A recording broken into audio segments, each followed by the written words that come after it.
বন্ধুরা, আমি এই মুহূর্তে যে জায়গাটি আপনারা দেখছেন, আমি মিরপুর 11 নম্বর যে মেট্রো রেল স্টেশনটি রয়েছে সেখান থেকে পাসপোর্ট করার উদ্দেশ্যে আমি আমার বাসা মিরপুর থেকে আমি পাসপোর্ট করার উদ্দেশ্যে উত্তরায় যাচ্ছি।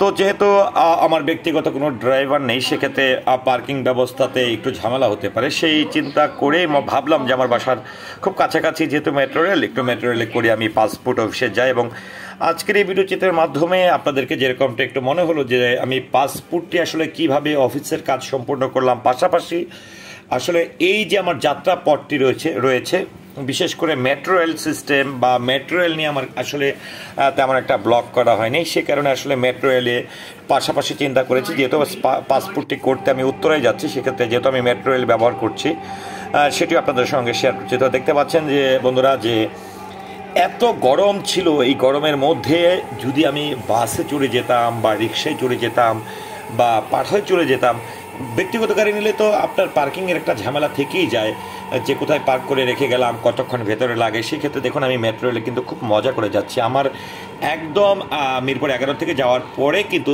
এই যে দুই পাশে ভিউগুলো আপনাদেরকে দেখানোর চেষ্টা করছি, সেটি হচ্ছে দিয়াবাড়ির যে সাইডটি রয়েছে। তো আমি মিরপুর 11 থেকে উত্তরার যে একদম লাস্ট বর্ডার, যেখানে মেট্রো রেল স্টেশনের শেষ সীমানা, সেখানে নামবো এবং সেখান থেকে 4 নম্বর সেক্টরে যে পাসপোর্ট আঞ্চলিক অফিসটি রয়েছে, একটি সময় আমি যখন প্রথম পাসপোর্টটি করি তখন কিন্তু আমি আগারগাঁতে পাসপোর্টটি করেছিলাম। তো এবার যখন আমি পাসপোর্ট রিনিউ করতে গেলাম তখন কিন্তু আমাকে যখন আমি থানা আসলে এখানে ক্লিক করলাম তখন কিন্তু আমাকে উত্তরা যে আঞ্চলিক অফিস রয়েছে সেখানে আমাকে পাসপোর্ট করতে হবে, সে দিক নির্দেশনা দেওয়া হয়েছে। তো সে প্রেক্ষাপটে কিন্তু আপনাদেরকে নিয়ে আমি যাচ্ছি মেট্রো রেলে, আসলে কতটা মজার একটা জার্নি সেটিও কিন্তু আপনাদেরকে দেখানোর চেষ্টা করছি। তো আমি যখন 11 থেকে স্টার্ট করলাম, তারপরে 3 থেকে 4টি স্টেশন আমি পেয়েছি এবং আপনাদেরকে বিভিন্ন স্টেশনের থেমে যাওয়া, পাবলিক উঠা নামা, এই যে সুন্দর মুহূর্তগুলো, সুন্দর একটি জার্নি, সেটিও কিন্তু আপনাদেরকে দেখাচ্ছি। তবে আপনাকে এই পাসপোর্ট সংশ্লিষ্ট তথ্যটি জানতে অবশ্যই আপনাকে কিন্তু পুরো ভিডিওটির সঙ্গে থাকতে হবে। আরেকটি বিষয় হচ্ছে যে এই আপনার মেট্রো রেলটি আপনি এত সহজে, আমি 11 থেকে উত্তরা পর্যন্ত মনে হয় আমি প্রায় 8-9 মিনিটের মধ্যে পৌঁছে গেছি, যেটি কিন্তু বাস বলেন, সিএনজি বলেন, অটো রিক্সা বলেন, হুন্ডা বলেন, কোনোটাই আসলে 7-8-9-10 মিনিটের মধ্যে কোনোভাবেই পৌঁছানো সম্ভব না।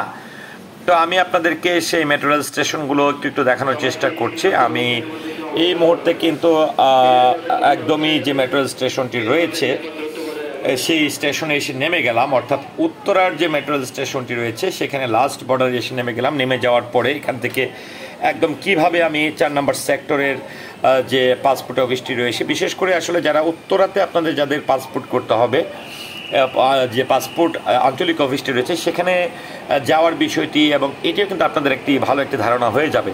তো আমি এখানে দেখেন কতক্ষণ আগে ভিডিওটি শুরু করেছিলাম এবং কতক্ষণের মধ্যে পৌঁছে গেছি। এর মাঝখানে কিছুটা কাট ছিল, যেহেতু এখানে যাত্রীরা থাকে ট্রেনে, সেক্ষেত্রে অবশ্যই কিছু রেস্ট্রিক্টেড ব্যাপার থাকে এবং সকলের ভিডিও আমি করি, এটা হয়তো বা অনেকেই ভালোভাবে দেখবে না, নিজেও আনইজি ফিল করেছি। তারপরে দেখুন আমি কিন্তু এই মুহূর্তে হাঁটছি উত্তরা যে মেট্রো রেল স্টেশনটি রয়েছে। তো উত্তরা মেট্রো রেল স্টেশনটিও কিন্তু আপনাদের এটার পাশাপাশি দেখা হয়ে যাবে।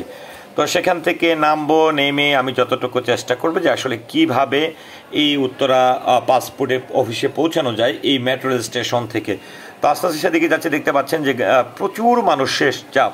তো এটা দেখে হয়তো বা অনেকে ঘাবড়ে যেতে পারেন যে মেট্রো রেলে জার্নি করবো, অনেক বড় লাইন হবে বা কতক্ষণ পরে ট্রেন আসবে, হ্যাঁ, বা এত মানুষের চাপ থাকে, সেক্ষেত্রে যতই এসি থাকুক আসলে কতটা কমফোর্টেবলি।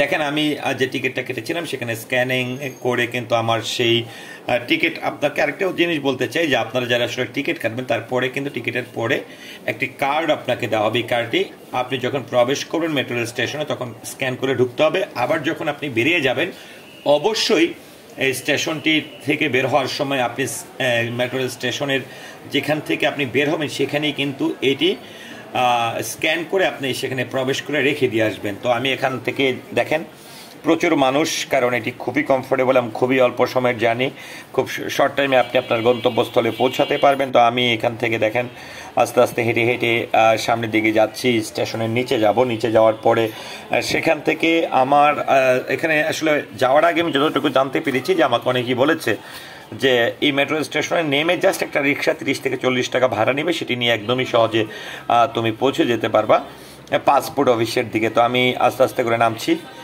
মানুষজনের বেশ চাপ, তবে আসলে এত মানুষ থাকা সত্ত্বেও কিন্তু বেশিক্ষণ সময় লাগে না। এবং আরেকটি জিনিস বলবো, অনেকেই মেট্রো স্টেশনে উঠে যখনই আপনারা 40 জন 50 জন 100 জনের লাইন দেখেন তখন কিন্তু হতাশ হয়ে পড়েন, তখন এখান থেকে নেমে বাসে চড়ার চিন্তা করেন। তো এই সেক্ষেত্রে একটি জিনিস বলতে চাই যে আসলে 5-10 মিনিট পরপরই কিন্তু মেট্রো রেল আসে, অর্থাৎ ট্রেন আসে। সেক্ষেত্রে আপনি আসলে 10 মিনিট অপেক্ষা করলে আপনি যেখানে 1 ঘন্টা যাওয়ার কথা সেখানে কিন্তু আপনি খুব সহজে পৌঁছে যেতে পারবেন। তো আমি দেখেন এখান থেকে রিক্সা নেওয়ার চেষ্টা করছি। রিক্সাওয়ালা আমার কাছে 50 টাকা ভাড়া চেয়েছে, তার সঙ্গে একটু মজা করে কথা বলছি। তো সর্বশেষ সে 40 টাকায় রাজি হয়ে গেছে।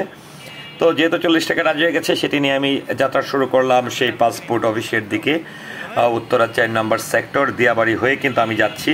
খুব মজার একটি জার্নি, এবং সেই মজার জার্নিটিতে আপনাদেরকে আমার এই ব্লগটির মাধ্যমে আপনাদের সঙ্গে আমি শেয়ার করছি। পাশাপাশি সবচেয়ে বড়, এবং দেখেন আমার হাতে কিন্তু সব পেপারসগুলো রয়েছে, আমি করে নিয়ে যাচ্ছি। আরেকটি বিষয় একটু বলতে চাই, যেহেতু জার্নি পথে একটু বলি, সেটা হচ্ছে এখন আপনাকে পাসপোর্ট করতে হলে দালাল বা কাউকে ধরতে হবে না। আপনি খুব সহজে বাসায় বসে অনলাইনের মাধ্যমে, যদি আপনার কম্পিউটার থাকে গুগলের মাধ্যমে, সেখানে ই পাসপোর্ট দিয়ে গুগলে চার্জ দেওয়ার পরে এখানে সব তথ্য চলে আসবে, এবং সেখান থেকে আপনি যে কোনো ব্যাংকে টাকা জমা দিয়ে কাগজপত্র গুছিয়ে নিয়ে যেতে পারবেন। তো আমি কিন্তু এখন পাসপোর্ট অফিসে চলে এসেছি। এসেই একদম নিচে আপনাকে এখানে যে পরামর্শ কেন্দ্র রয়েছে বা তথ্য কেন্দ্রটি রয়েছে, সেখান থেকে চিল মেরে এখান থেকে আপনাকে এন্ট্রি করবে। এন্ট্রি করার পরে আপনাকে এখানে দেখতে পাচ্ছেন অনেক বিশাল বড় লাইন ধরে আছে। তো সেখানে আপনি আপনার যে কাগজপত্রগুলো নিয়ে আসবেন, সেই কাগজপত্রগুলো দেখেন আবেদনপত্র জমা প্রদান কেন্দ্র, এখানে 302 নাম্বার। উত্তরাতে যেহেতু গেছি আমি 302 নাম্বার রুমে, আর সেখানে আমি দেখতে পাচ্ছি যে একদমই পিছন থেকে আপনারা যে লাইনটি লক্ষ্য করছেন সেটি দেখতে পাচ্ছেন। আর এখানে ডকুমেন্ট স্ক্যান শাখা 301, সেটি হচ্ছে আপনার 302 থেকে যখন আপনি সেখানে জমা প্রদান করবেন, সেখান থেকে আপনাকে সব বুঝিয়ে দিবে। তারপরে আপনি এখান থেকে আপনি একদমই চলে আপনার পেপারসগুলো নিয়ে আপনাকে যেতে হবে এই যে স্ক্যানিং যে জায়গাটা দেখতে পেলেন, সেখানে আপনাকে আসতে হবে। তো সেখানে কাগজগুলো দেখানোর পরে আপনাকে পাঠিয়ে দিবে। এই মুহূর্তে আমি যে জায়গাটিতে বসে আছি সেটি দেখতে পাচ্ছেন, এখানে আপনাকে ফিঙ্গারপ্রিন্ট দিতে হবে, এখানে আপনার চোখের স্ক্যান নিবে, তারপরে আপনাকে ছবি উঠাবে। আরেকটি বিষয় বলবো, যারাই আসলে পাসপোর্ট করতে যাবেন সেক্ষেত্রে আপনি চেষ্টা করবেন সাদা বা কালো এই ধরনের ড্রেস না পরে যেতে, কারণ যখন সাদা কালো ড্রেসটি পরবেন তখন আপনার ছবিটি অনেকটা নষ্ট হয়ে যাবে। তো দেখতে পাচ্ছেন আমরা দেখানোর চেষ্টা করছি যে এখানে আসলে যে কার্যক্রমগুলো রয়েছে, আগে কিন্তু আমরা ফিঙ্গারপ্রিন্ট দেওয়ার পরে জাস্ট ছবি ওঠানোর পরেই কিন্তু আমাদের শেষ ছিল সব কিছু।